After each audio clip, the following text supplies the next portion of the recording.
yours. I am Shannon Menchaca. This video basically is just to let you guys know, how did I actually become a stay-at-home mom? So pause the video. Let me know in the comments, do you guys think that I chose to be a stay-at-home mother, or was it something that just happened? Let me know in the comments. For the past 10 years, I have been a stay-at-home mom, and it was a choice, and then it wasn't a choice. It kind of made sense. I'll say that. It just made sense for me. I got married to my husband. My husband and I, fun fact, we got married 3 months after dating. If you guys want a video about that, let me know in the comments. So we dated for about 3 months before we got married. We ended up getting married, and then I had my daughter Skylar. So while I had Skylar, I was working part-time. What happened was, I was very unhappy. You guys, I was extremely unhappy. And this is around the time of the recession, like 2010, 2011, around that time when, you know, a lot of companies were laying off people left and right. They were cutting out. Y'all don't mind my Christmas tree box. Let me just scooch over. Don't mind that. I was just going in every day, like not wanting to be there, dreading going to work. I was dreading it. And so they were cutting hours, and every time they would like, hey, we got to cut hours. Anybody want to go home? I'd be like, me, right here. Send me home.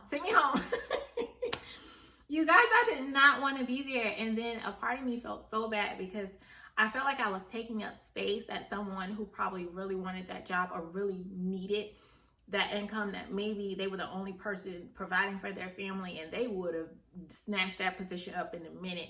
So I felt bad because I was taking up space.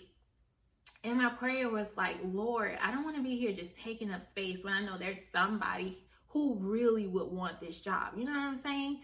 And so I was like, okay, Lord, I need you to guide me because I'm not happy here. And at the time, I wasn't sure of what it is I actually wanted to do, but I knew that I didn't want to be there. So at this point now, you know, a couple of years, well, not a couple of years, maybe like a year or two later, my husband, we weren't working together anymore. He was working with another company. He got a job opportunity that was a really great opportunity. It was paying very well. It would have paid him enough that he would be able to support our family without me working. So during this time, we were just talking about it. He knew I was unhappy with where I was, and we had Skylar. And you guys, I was just working part-time.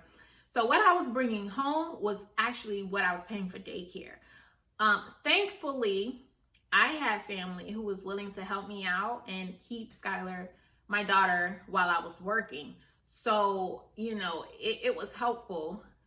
If I were to put her in a daycare center, that would have been my whole entire check. Literally, I'm not exaggerating. That would have been my entire check just on daycare.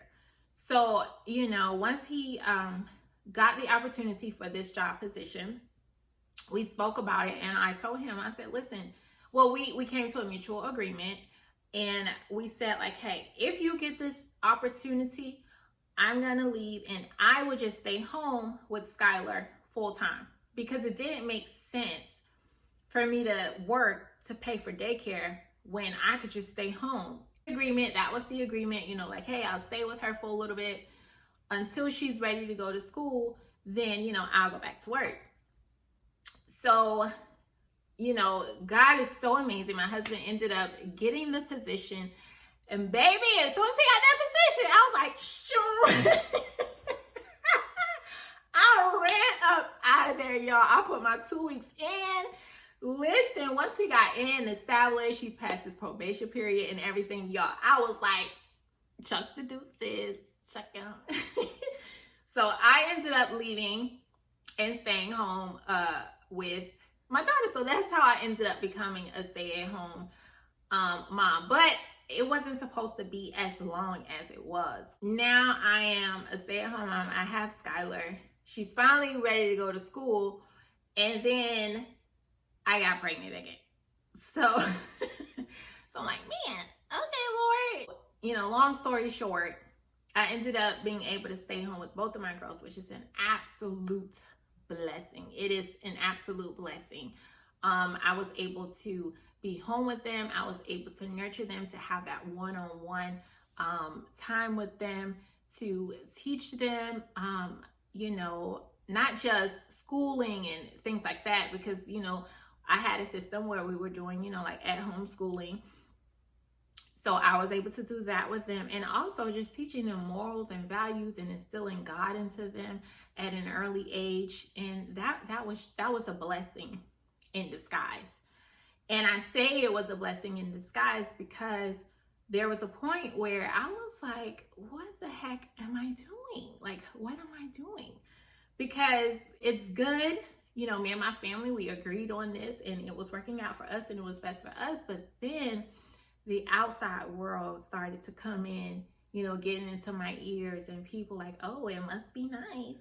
Yeah, it must be nice. Oh, she don't get to do. She gets to stay home all day. Her husband take care of her.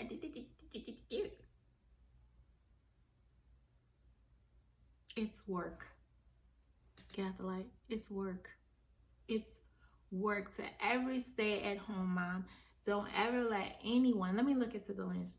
Don't ever let anyone make you feel like you are less than, that your value isn't there, that you're not enough, that you don't work hard. They don't know.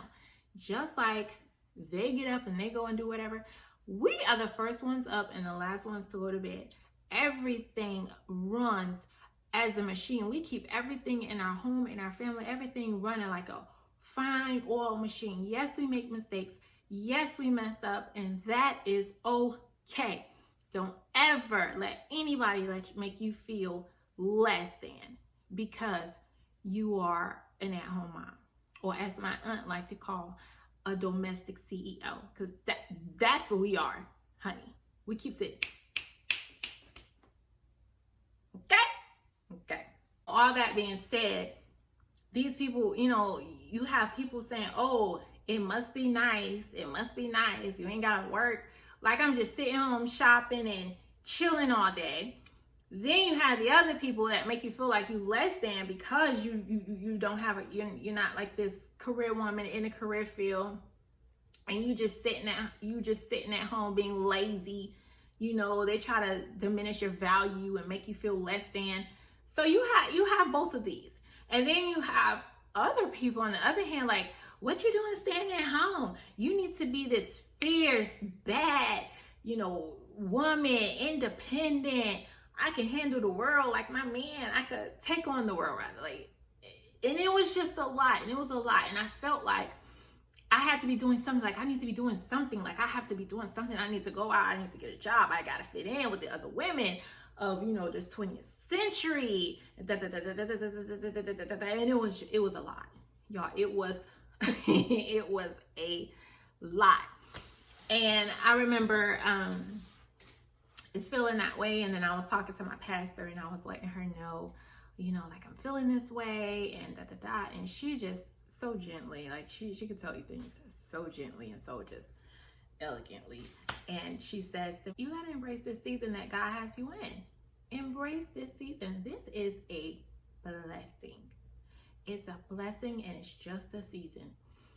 And then also my grandmother told me the same thing. My grandmother was telling me how thankful she was that she was able to be home, and the value that it is to be able to raise your children, to set a foundation for your children, and that there are so many women who desire and wish that they could just be home with their children at those young ages, and they can't. They have to go out, they have to work, they have to do the thing. And then the mom guilt of having to work and leave your baby with a stranger or someone else, and feel like you're missing opportunities and you're missing special moments in your kid's life. And I was able to experience all of that. I was able to be at all the events. I was able to do all the things. I was able to catch all the first moments. And so that's what I mean. Like, it's a blessing. And if you are an at-home mom, I would say to embrace the season that you are in. embrace this time, because I know it's cliche to say like, oh, they grow so fast, but they do, they grow so fast. So that's what I had to do. I had to stop and I had to learn to embrace every moment with my children, because I didn't want to regret, being so focused on, myself, what I should be doing, what I gotta have to be doing, and miss, those opportunities with my children. All right, you guys. So, but then there was the negative side of it, neglecting myself. I really neglected myself, because in the beginning, you're in this position, you're a wife, you're a new mother, and you want to be this perfect superwoman mother, carrying everything on your own, handling everything on your own, making sure hubby's good, making sure your kids are good. And I say I did nothing for myself. Like, I neglected girl time. At that time, I don't even think I even hung out with girls. Like, I didn't even have, I didn't hang out. I didn't hang out with other women. I didn't communicate with other women. Just that, being in the presence of other women, I didn't do that at all. So I didn't do things for myself. Like, I didn't go off by myself. I had no other activities that I would do. I had no hobbies you guys, when I say neglecting myself, if neglect yourself was a person, I was it.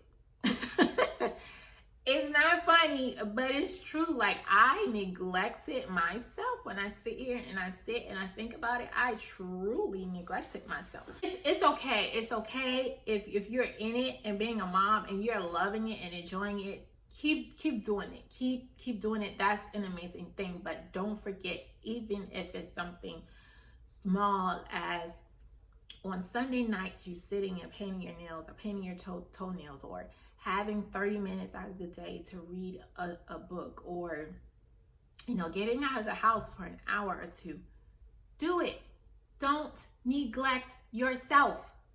Do it. You time. If you have a girlfriend, pick up the phone. Call her while while the kids are playing, while you got them at the park, or, they taking a nap or something. I don't know. If you got family, or a really good friend or something that you trust with your kids, ask them if they could keep them for an hour or two, so you can run out and get an ice cream cone by yourself. Don't neglect you. Don't neglect. And if you're not a stay-at-home mom, and you're a mom in general, don't neglect you. Don't neglect you. Water yourself. You need it. We cannot pour from an empty cup. When mommy's happy, kids are going to be happy. I lost who I was. I lost who Shannon was. I was constantly operating in mom Shannon, in mommy mode, in wifey mode, in my ministry role. Everything. I was doing everything, all the things. This was me. But this was not there. She was way in the back. And she was just screaming out, Shannon. She was screaming like, girl, I'm here. I lost me. She was going in the wind. And not fabulous, baby. She was just going in the wind. I didn't know where she was. It became overwhelming. And I did not ask for help. You guys, I said this at my event and I didn't even know that I felt that way. I felt, and this is deep. For me, it's deep. I actually admitted that I felt like, because I was an at-home mom and I didn't have a 9-to-5, that I did not deserve to ask for help. Y'all, I honestly felt that I didn't deserve help. I was so overwhelmed. I was overwhelmed with doing everything and not taking time for myself. And I said this before, I was angry. I would lash out at my husband. Like, I took it out on him a lot because I didn't have nobody else to vent to. I did, but I didn't want to bother anyone. And then you feel like I don't want to be a bother, which is another reason why moms Don't ask like, hey, can you watch, such and such for an hour or two so I can go out? Because we feel like we're being a bother. You don't want to bother anyone. You don't want to ask for help. And I was angry. I was frustrated, and I didn't know why. And I was still trying to do everything. I felt like I did not deserve help. It's like you at home all day. You don't have to go to work. You don't have to go out and leave. Why are you asking for help? I felt weak if I couldn't do it all. I felt like I was weak. Why can't you handle it all? You got the whole day. You could cook, you could clean, you could do the work with the baby. You could take the baby to the park. You could take her to the doctor. You can handle the bills. You can handle all the activities. You can handle getting, car services done, all this stuff. You can handle it all. You could, do hair. You could do it all. You can do it all. You can still, make sure you do what you gotta do for the ministry. You can still make sure everybody's on time for everything. You can set all the appointments. You can be at all the activities. You can do it. Girl, you can do it all. Help you for what? You don't need help. You got it. You got it. And that's how I felt like, what? You don't deserve to ask for help. You're not clocking in on nobody's clock. Why are you asking for help? You're asking for help?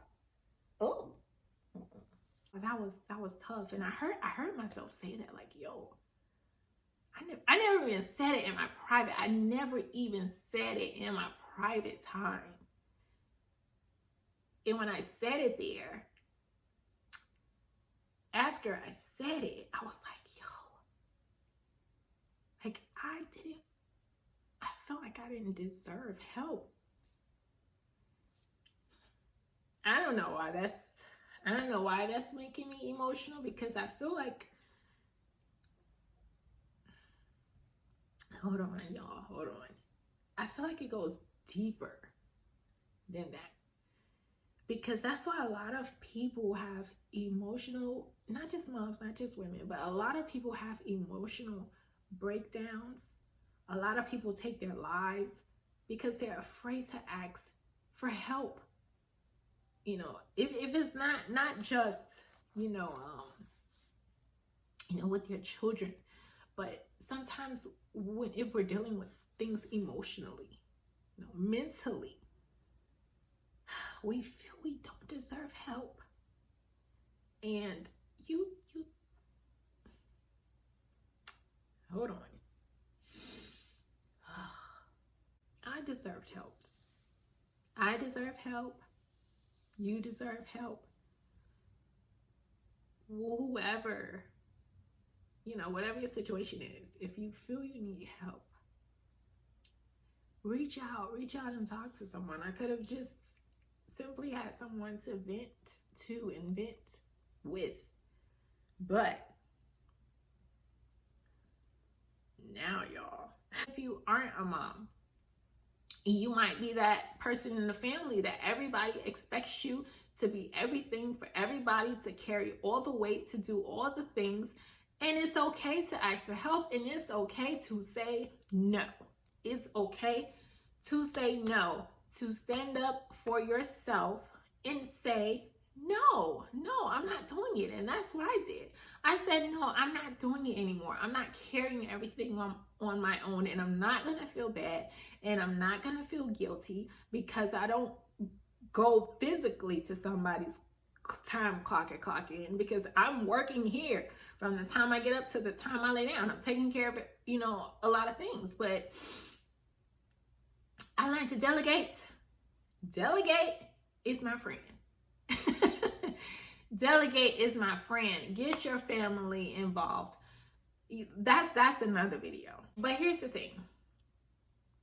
So you guys, I'm going through all of these things. I'm going through all of these emotions, and it's like, Lord, I had to stop. I had to stop and just spend time with God, and just commune with him and rest in where I was and where he had me in that season.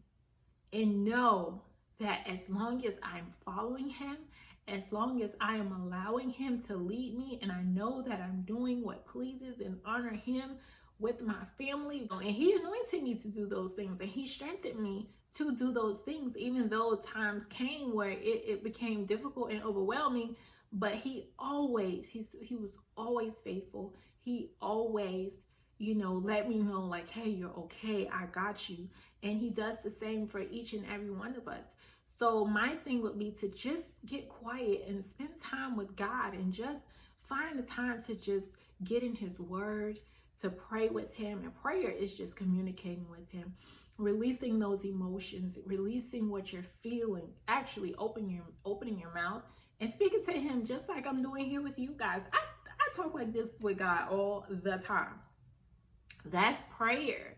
Prayer is just communing with him, communicating with him. He already know how we feel, but just like you want your spouse to come and talk to you and let you know how he feels, and what's hurting him, what's bothering him, because you love them and you care, that's the same thing God wants for us. And so I had to do that with where I was.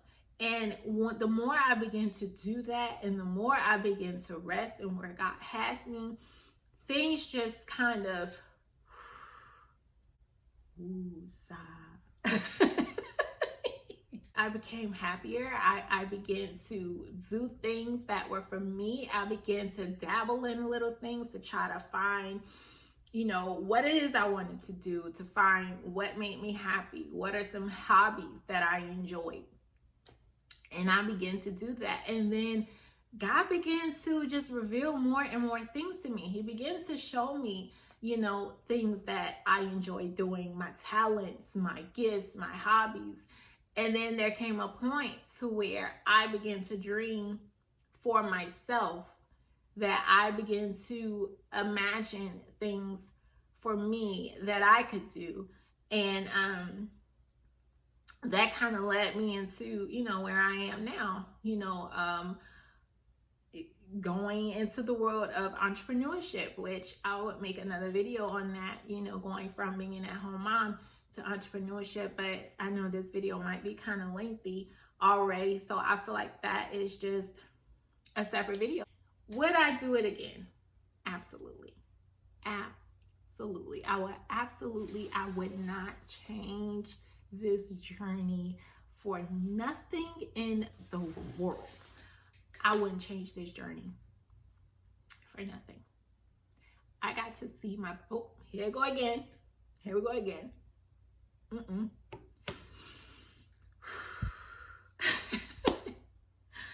I got to see my babies grow up. They're still growing, of course, and they're always gonna be my babies. But those precious beginning moments, I got to see it. And I still get to see it. And I'm so thankful for it. Not knocking any of you other moms, like y'all, you guys are inspiring me. And don't let anyone make you guys feel bad for putting in the work, or who are entrepreneurs, or who like grinding. Don't let anyone make you guys feel guilty. And don't you make yourself feel guilty for putting in the work that you're putting in to take care of your kids, for missing moments, for maybe missing programs, missing time with them because you're spending hours trying to create a foundation for your children, for creating generational wealth for your children. Don't let no one make you feel bad. Don't let anybody make you feel bad for that. And I know right now your kids may not understand it, but one day they're gonna know. They're gonna know that mommy was giving her all and she had to sacrifice some time to make it happen. Don't let anyone make you feel bad. And if you really want that time, to have that time to spend with your kids and whatever, just let God know. He already knows. He already knows. Just lift it up to him and he'll create extra time. He's the great creator. He could create time for you to spend with your children. He knows your heart. And if you really want it, he'll make it happen. All right, I'm back. Thank you guys so much. I hope that you guys will subscribe to the channel. Stay connected with me. Let's build a friendship right here on YouTube. So be sure to hit the like button, comment down below. Let me know if you can relate to anything that I share in this video, and share with another mom friend. She don't just have to be a stay-at-home mom or a domestic CEO. Let's get it right. We're calling ourselves domestic CEO. So when you guys hear me say that, you know what I'm talking about. Okay. And until next time, see you guys later. Bye. Do the robot. Do the robot. Robot Shannon.